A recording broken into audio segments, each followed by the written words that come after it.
Holiday? All right, so we'll get this meeting called to order, this regular meeting of the Simpson County Fiscal Court. We're honored today to have with us Chris Patterson, the new pastor at the First United Methodist Church. I first met Mr. Patterson, I believe, at our parade on July 4th, and he came walking across the courthouse lawn, introduced himself to me, and as I understand it, you've been around meeting several folks in Franklin and Simpson County. We're glad to have you with us this morning. We'll let you come up. I'd like you to tell us a little bit about what's going on at the church. I also understand that we should thank you because I've had several of your members tell me since Sunday that we were mentioned from the pulpit that you would like your congregation to pray for us, and we're very thankful for that. But come up, tell us a little bit about yourself, and Mr. Patterson will open us with a word of prayer, and then we'll have the pledge to the flag. Good morning, everyone. My name is Reverend Chris Patterson. I'm a native of Bowling Green, but I have Simpson County roots. My mother graduated from Simpson County High School in 1960, so I found her high school photo the other day down here in the archive, the historical building. So I feel like I've come home. Actually, I am home in a sense because I served here in 1999 as the associate pastor. They could only handle me for 1 year, and they sent me on. But like Motel 6, I told them if they would leave the light on, I'd come back. And God blessed me enough to be able to come back to this location. And good things are happening in First United Methodist Church. And I'm a pastor, and we're becoming a church that believes in being open to the community. And so we want to be a community partner. And we do pray for you guys constantly and always. And we will always pray for our fiscal court, our county judge, whoever that might be. And we'll pray that God will direct you all always. The church is going to be celebrating 200 years next year, established in 1820. So we're looking forward to. We know the county's just come through, or getting through the bicentennial, and you all will be handing the reins off to the city. So we'll be celebrating with the city. We're a little behind you guys, but we understand that we're not as fast and as progressive as the fiscal court that way. So with that being said, let us pray together. God, we thank you for this morning. We thank you for the day off yesterday for many of us, knowing that some didn't get the day off. So for that, God, we give you thanks for our first responders, men and women who serve us when we are trying to relax. I pray today, God, you bless this community. Keep it safe. We pray today for the blessings to fall upon our fiscal court, upon our county judge and these magistrates as they deliberate and talk and discuss the matters of this county. We thank you that we get to be great and wonderful citizens of this community. Lord, I pray that we'll always think first of others before we think of ourselves. That's well within your will. And that this community will grow and prosper because not what we have done, but what you have done through us. So blessings upon this day, blessings upon the rest of this day and the rest of this month and everything that we'll do because of you. It's in your name that we pray. Amen. Amen.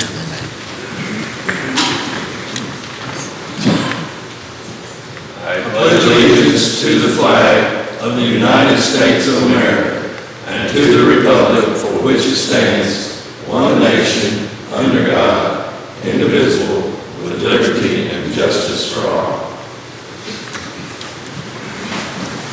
Reverend Patterson, thank you. You're not obligated to stay, but you're very welcome. I'm by myself over there. I got to go back to work. Okay. All right. Let me swap glasses, gentlemen. Public comment. Do we have anyone from the public that is here to address us today?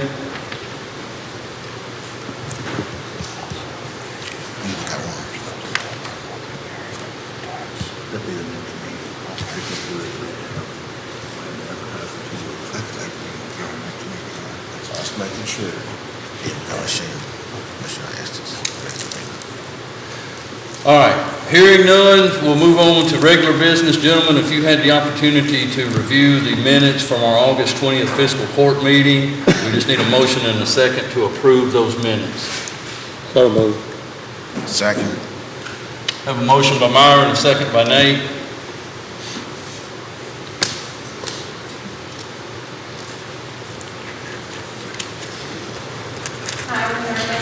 Yes. Yes. Marty Chandler, Yes. Yes. Mason Bond. Yes. All right, gentlemen, next on the agenda is the first reading of a revised ordinance number 220.206, the transient room tax. I'm going to deal with these in two different, May I address some of that since I drafted these? yeah, let me get wrapped up here what I'm going to say, and we'll turn Sorry, it over. I'll hush up. What we have, the attorney will enlighten us on what is in this, but if y'all recall, some time back, we had a discussion about a collection of a 4% or just allowing the tourism to collect that tax itself and handle all of it, so it doesn't even involve our office. And we agreed, if y'all recall, I think we all agreed to just approach it that way. The attorney has an ordinance prepared as such that we'll deal with separately from this first reading. And that ordinance basically, it doesn't change the amount of tax collected. It doesn't change anything at all except for the fact that the Tourism Commission would collect that tax and they would be responsible if someone wasn't paying. They would be the one responsible for trying to get those collections and so on.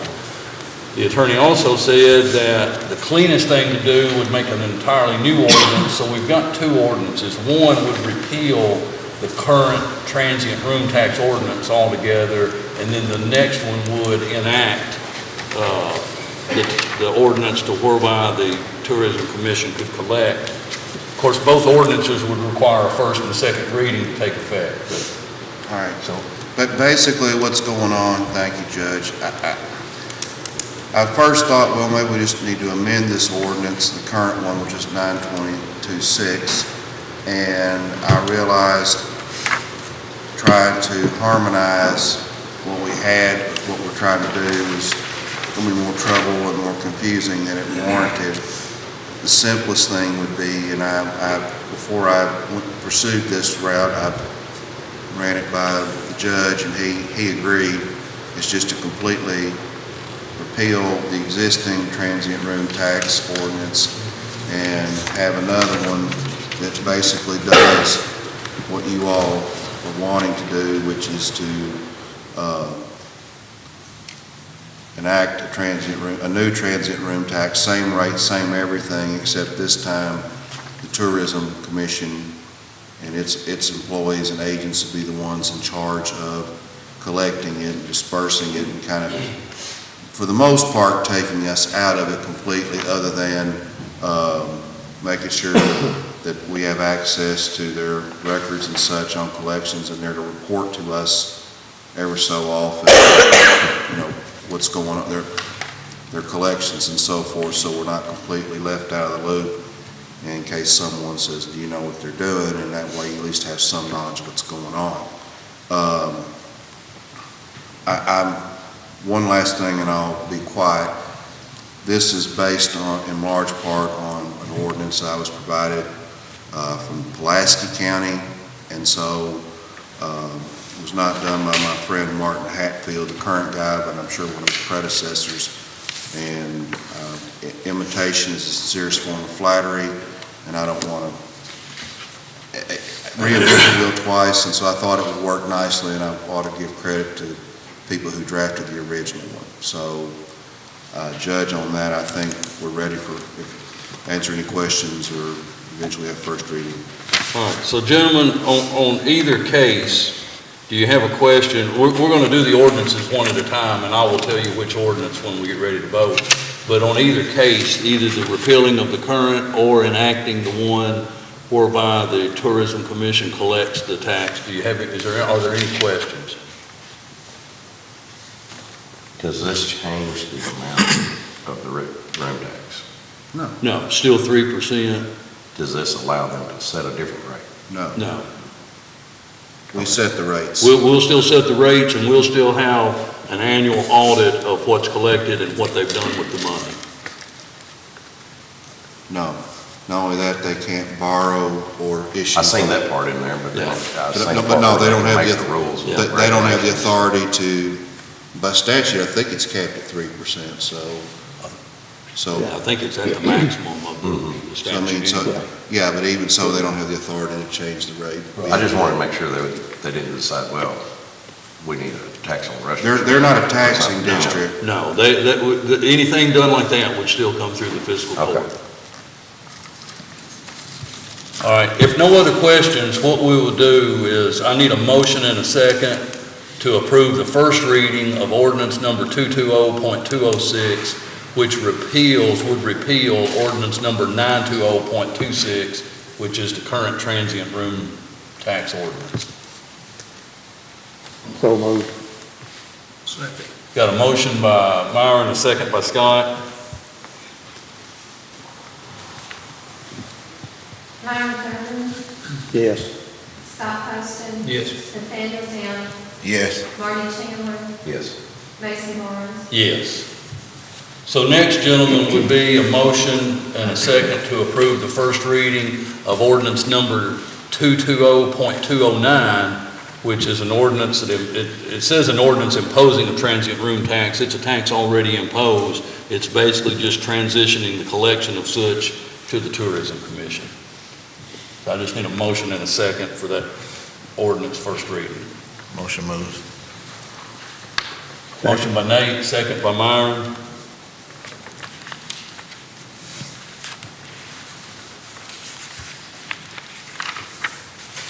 Nathaniel Downing, Yes. Myron Thurman. Yes. Scott Poston.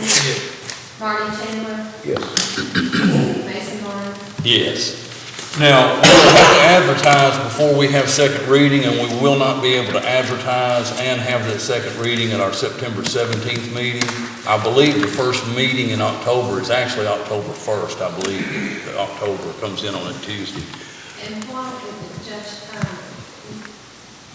I think there were maybe some of you that are going to be out. We need to be sure that we're Yeah. going to have a quorum on that October 1st meeting. If you know about Is that fall break? fall breaks, The is, next week. next week is Fall break is the next week.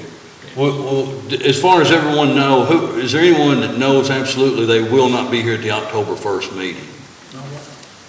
I will be here. You won't be? I'll be here. I'm always here.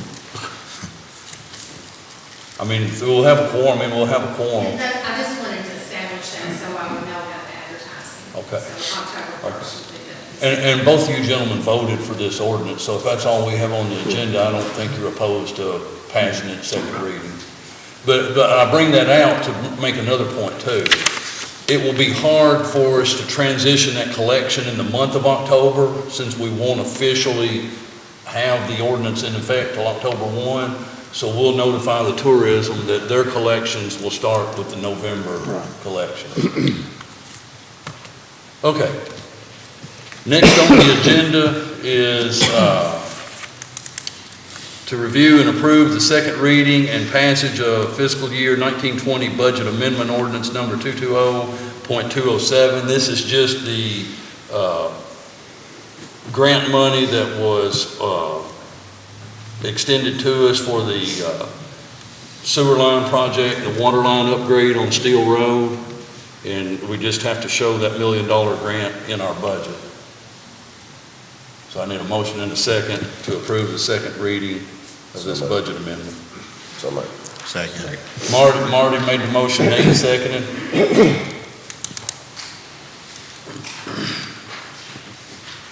Marty Chandler, Yes.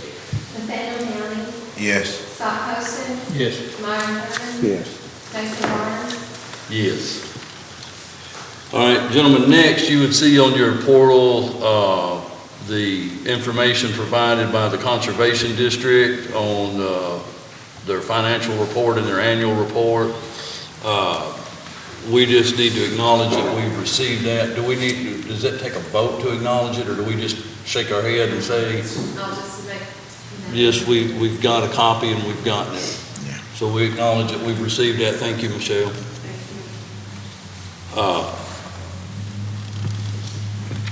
All right, moving on to financial business.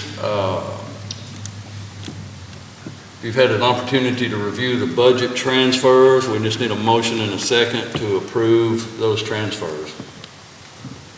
So moved. Motion by Myron. Second by Scott.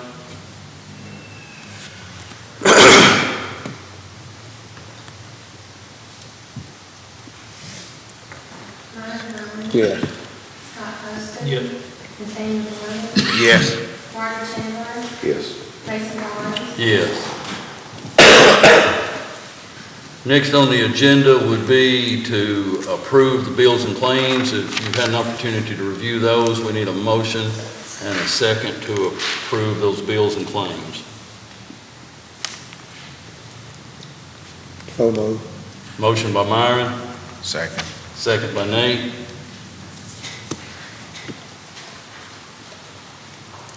Brian Herman. Yes. Nathaniel Williams. Yes. Roger Chandler. Yes. Scott Poston. Yes. Mason Barnes. Yes. All right, moving on to reports. I have a few items that I want to bring up, a couple of things to discuss and a couple of things just to recognize. Sky Technical Center presented us with this little acrylic truck, being a partner on helping them with their training pad for the CDL training. It's a big gathering out there. They've done the ribbon cutting for the pad. So I thought that was pretty neat that they give everyone that had helped make that possible. And it's really a big program. I think they said there was nearly 90 people that's gone through that program already, and over 80 of them are employed driving or doing something with their CDL. So pretty big. Gentlemen, don't forget, we have a joint meeting with the city at noon today, right here at the courthouse. I think yesterday was a gentleman, and Lisa may know more about this than I do, but the gentleman posted on Facebook that he wanted to have a cleanup day at Drake's Creek. And so several folks, I'm not sure how many, showed up at the park around Drake's Creek and done a cleanup day, gathered up a lot of trash, gathered up a lot of tires. And actually WBKO was here and done a little news story on it. So if you get a chance, you can pull that news story up. Yeah, that was pretty neat. So I just want to say thank you. I think that young man's name is Zach Vincent. No, Michael Gregory. Michael Gregory. And this is the Michael Gregory that's the barista at Black Sheep. Okay. He posted it on Facebook because he paddles a lot and just seeing all the trash and wanted to do something and took it upon himself to do that. I think they had 25 people Yeah. show up and the community came together and took care of all the tires and trash. So I just want to say thank you to all those folks that showed up. That was really big. And the way the news story talked, the folks that were out there planning it, I think they plan to do another cleanup day. So that'd be great. Like I said, don't forget we have a noon joint meeting. Now, one thing I do want to talk about, you see on here, discuss Drake's Creek mile markers. There are a ton of people that's kayaking and boating and in the creek and on the creek. And I know Warren County has done this, and I talked with, Bob's not here today. And I don't want us to take action on this, but I want to talk about this and get y'all's thoughts on this. About putting mile markers. I think Warren County put them every quarter mile along the creek. So in the event of an emergency, you're having a better ability to respond. We have about 28 and a half miles of Drake's Creek in Simpson County.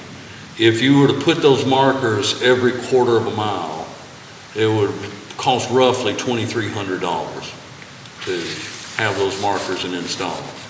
So I just wanted to throw that out there at y'all. I think it would be a good idea, especially with the number of people that are on the creek.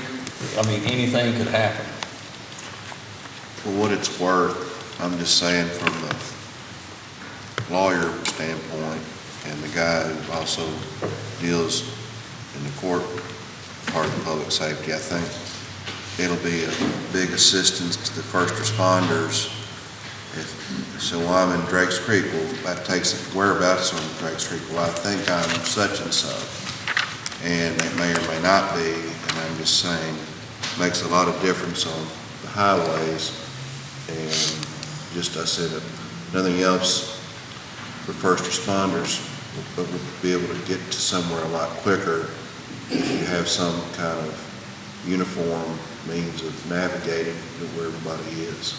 Just, I think that may be, I mean, y'all's decision, but I would respectfully submit from the lawyer's standpoint, that's probably a wise investment. I'm not saying you have to do it today, but I'm just thinking that I would recommend that you do that. While you're checking on that, has anything ever been done at the park as far as naming the roads at the park and addresses and stuff? Not that I'm aware of. That was an issue last year that was being talked about, and the year before too. Naming the park roads? Yes. Okay. Because. That would also help. There's no way for them to respond except tell them to go to this baseball field or whatever, so. Carter's taking notes there. We'll get it figured out. No, that's, We had to address it, address one. Uh-huh. And basically, these very things right here are in the list of things that we covered. Okay. Basically, you can put an address point as a marker that will show up on the map from 911, where they knew what marker on their street that we had. Right. So after going out there with the UPS and getting the boat, mark it, download it into the map, it's done. Same thing with the roads out there, that part, where we can address it, plus address the, which ball fields. If a kid gets hurt, you got what, 4 or 5 ball fields out there? Mm-hmm. They top the hill, they don't know which ball field to go to. Exactly. Yeah. So, we can address one of those as well. Okay, good. We'll, there you go. He says he can do it. We'll get on that. All right. Eric, did you have something to say? Hang on just a second, Jailer. The approximate cost of these markers at a quarter mile is approximately $20. That's why I say it would be somewhere in the neighborhood of $2,300. If there's enough interest from you guys, we can get the exact dollar amounts, we can check on it, bring the exact dollar amounts back and say, here's what it would cost us to do this in Simpson County, and have that at our next meeting. Well, that's what I would need to know. Okay. You know, I mean, to know a price. But I mean, I guess the point being, if we're thinking, well, $2,300, there's no way we're gonna do it for that, then there's no need in even checking on it. But if that price point is something that you think, hey, if we're in that range, we're interested to see. I'm fine. Yeah, I like what Carter. Okay, so we'll get some exact cost on signs and marking signs and getting them up.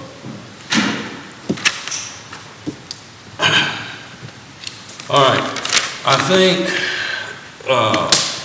Michelle, it's good you're here because I think today we're looking at, Yes, I do have a survey, not a survey, I do have a surveyor, and he has asked that you give him until October 1 to finish his research.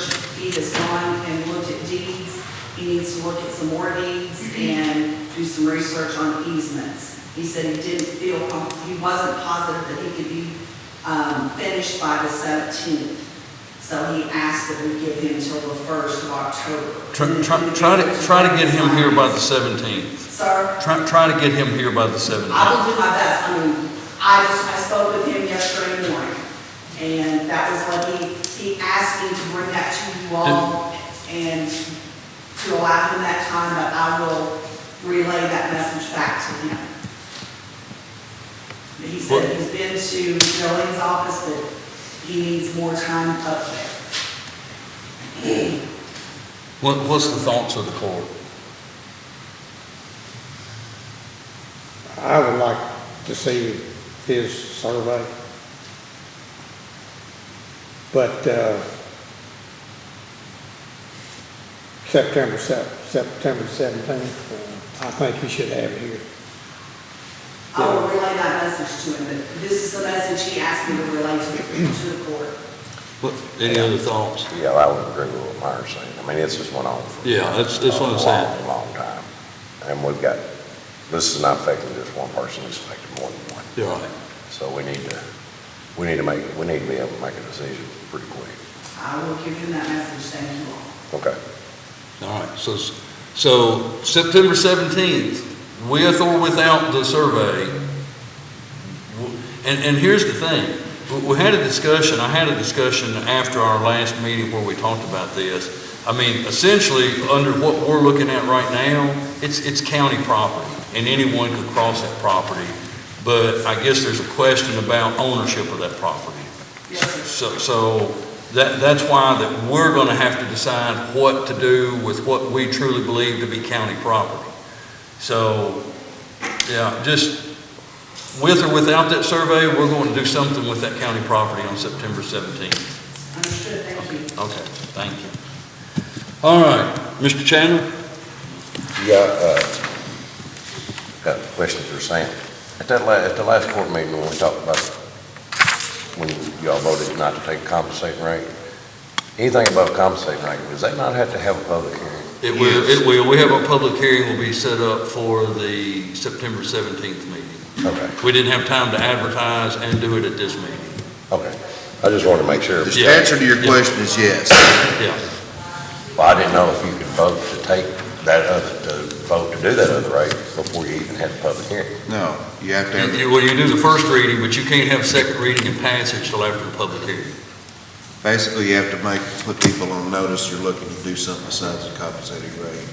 Then you have the public hearing, let everybody air their opinions one way or the other. Exactly. But the way it looked last meeting, it was just, that was the rate was set, because there was nothing said about a public hearing. And there was nothing, said about anything else, so I wanted to clarify. It's in the that. paper. It'll be in the paper this week and next week. Okay. Yeah. All right. I don't really have anything else. Mr. Downer? Yes, I have a few things about the Franklin Parks and Recreation Department, some things that we went over and done. The Field 2 fence is about at the completion of its job now. And the musical playground equipment that was donated by Harmon, it has been installed in the larger playground park out there already. And the installation of the lights on the soccer field has been completed also, so we got lights on the soccer field. Wonderful. And the four-wheel drive Ford F-250 truck that we had ordered, it should be here by October, because it has been ordered already. And the registration for the girls softball league and the Pee Wee baseball league and the Little League baseball is being conducted now, and then the play will be started this month for all the leagues for fall ball. And the expected playground ordered by Miracle Recreation should be installed sometime in the first part of this month. That's to replace the one that was pretty much out of date and out of regs out there. And the registration for fall flag football ages 4 and 5, 6 and 8, and 9 and 10 will be conducted between the 3rd of September and the 13th. The play will begin October 14th out there. And that season will probably last about a month, from about the middle of October to about the middle of November, once it starts.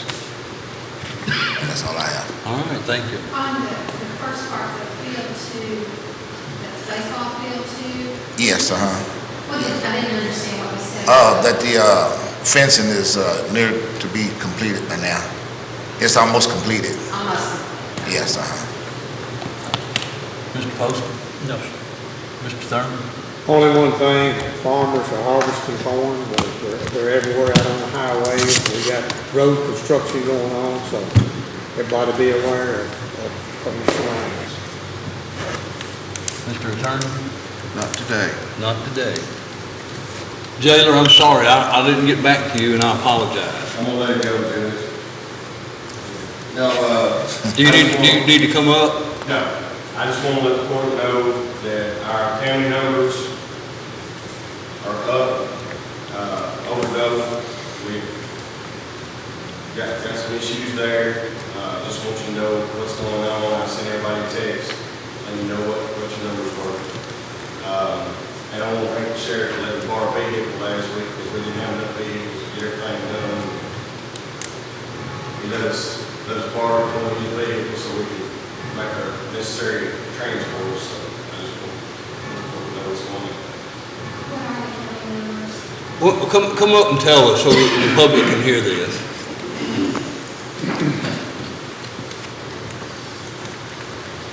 We got to get you on camera, Jay. I don't want to feel like Show you a good side this morning. Do what? So I noticed you don't have no UT stuff on. Did you go to Walmart? They didn't have anything. Okay. Expecting a black iron band at least. Our county numbers are over double than what we're normally, actually what we budgeted for, what we're used to. We've got 65 in there right now. We had 68 over the weekend, and we've averaged 63.5 for the month. Gentlemen, that affects our budget terribly. It says that our law enforcement's out doing their jobs. But I just want you to know what's going on. Our numbers today are 303 max. Reason for that is when our county numbers go up, we have to ship out our state to stay under that federal guideline. And I'm not going to break that federal guideline. It's just, I feel like I put the county at liability if we do that. So I refuse to do that, and we're paying the price right now. As far financially, we're paying the price.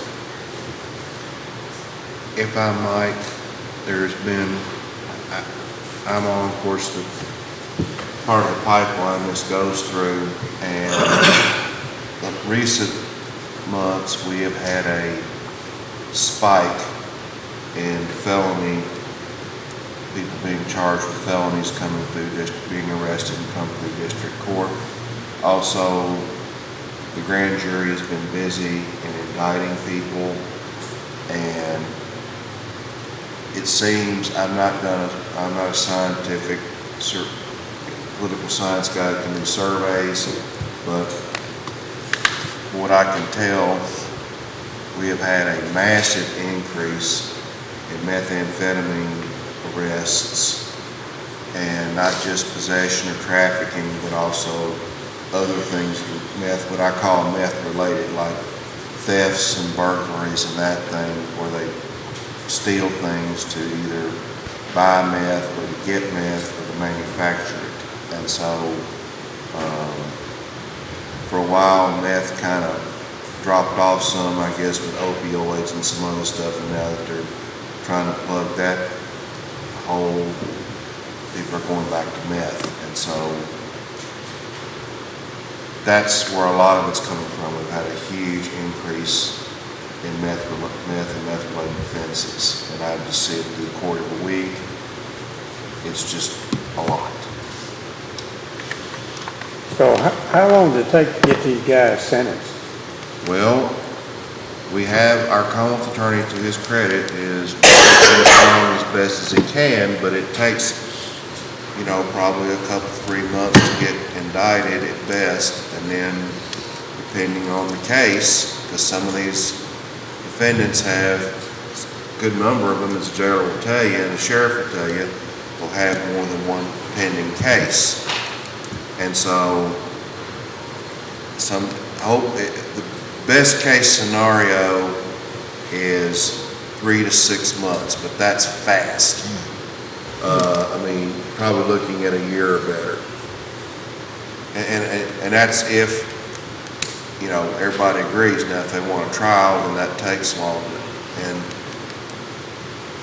And we have, I've talked about this before, we have, compared to other counties in the state, a real good pretrial release program. Probably got one of the best in the state. Yeah, exactly. But even with that, we have a lot of, and most of the folks who are staying in jail, they need to stay there. That's where they belong, for one reason or another. Protection of the public, for whatever reasons. There's one or two, it's like, if we don't keep them there, they are vanished like a will-o'-the-wisp. And they finally found somebody this weekend, they had to come see me about, who had 7 active arrest warrants.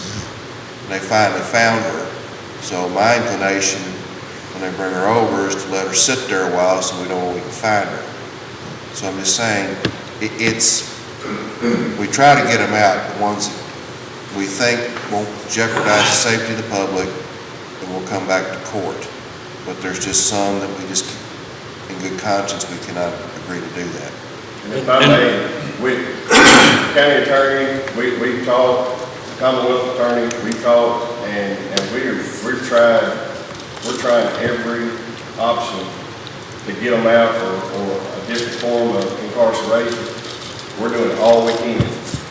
And that's everybody working together. We're doing the best we can. It's just, the storm has hit. And for our reference, I just sit here and punch some numbers around.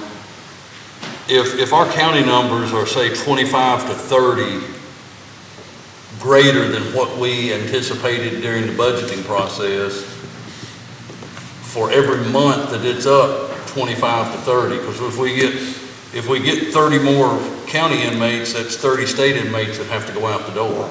And so you're talking somewhere, depending on what that number actually is, 25 or 30, anywhere from $23,000 up to close to $30,000 a month. You're spot on. You can gauge it. Every inmate is going to call, or if you're pulling in money, they're going to bring you in about $11,500 a year. That's for one inmate. That's for a year's time. So you can kind of gauge it with that. That's what we're losing. Well, and that's just in dollars from the state. That's not counting if we have medical expense or whatever else we have for the county inmates, whereas the state is covering those medical expenses for the state inmates. We're doing the best we can. I just want you to know what's going on. And like I said, it's a storm that we have dodged for, 10, 11 years? We have been fortunate. This county has been very fortunate for 10, 11 years.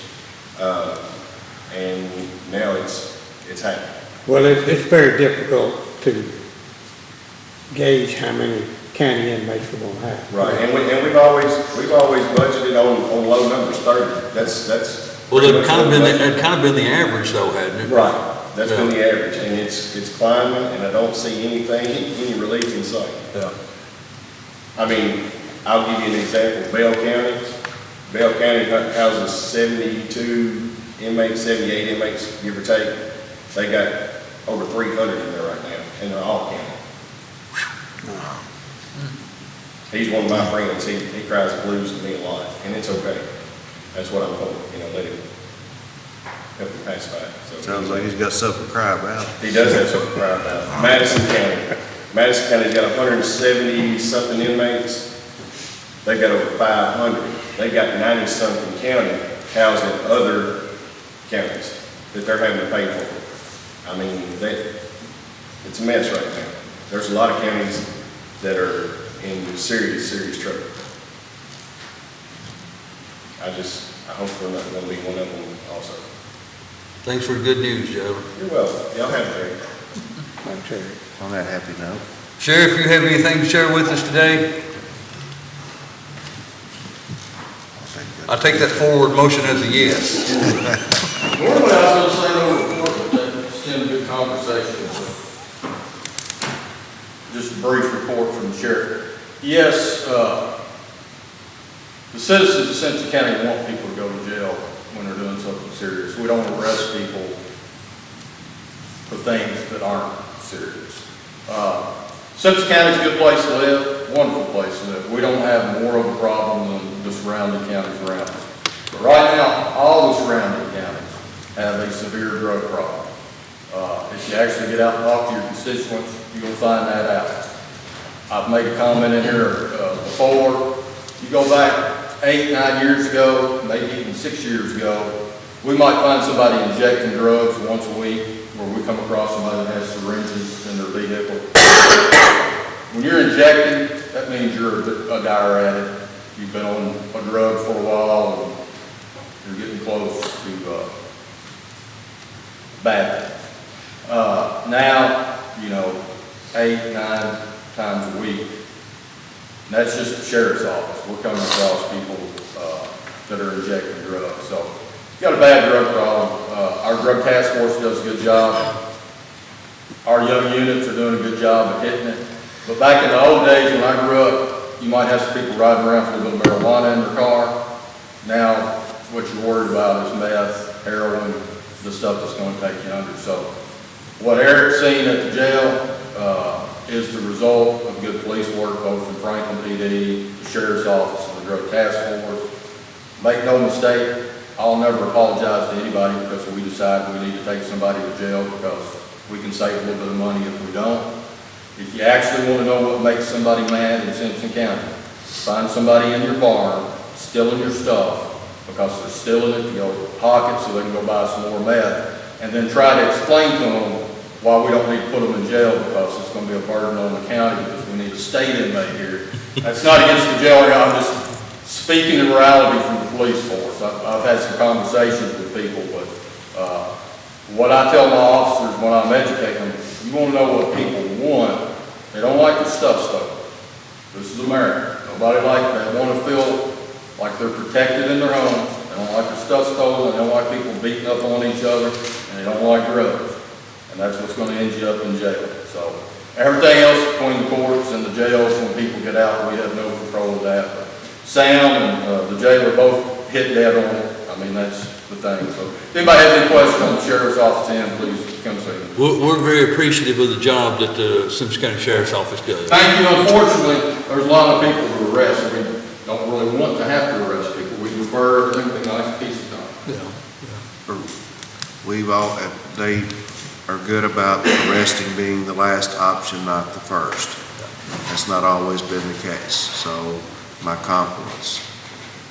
Jolene, you have anything from the clerk's office? No, just other than our delinquent tax sale went off without a hitch, and we are now in the process of collecting the new tax rates to get them to the vendors so we get our county tax bill done. You got to have those by September 27th, I believe, is what the paper says. So we already have 3 in, so Okay. we're working on it. All right. Nelson, you have anything with the fire department? Bill, maintenance? Carter, P&Z? Bobby, road department? You should start, see some paving start this week. Okay. No need for executive session? Okay. Not from me. All I need is a motion to adjourn. Motion to adjourn? Nate, Scott seconded. Nate made the motion, Scott seconded. Yes. Yes. Myron Herman, Yes. Bobby Taylor, Yes. Matt Barnes, Yes.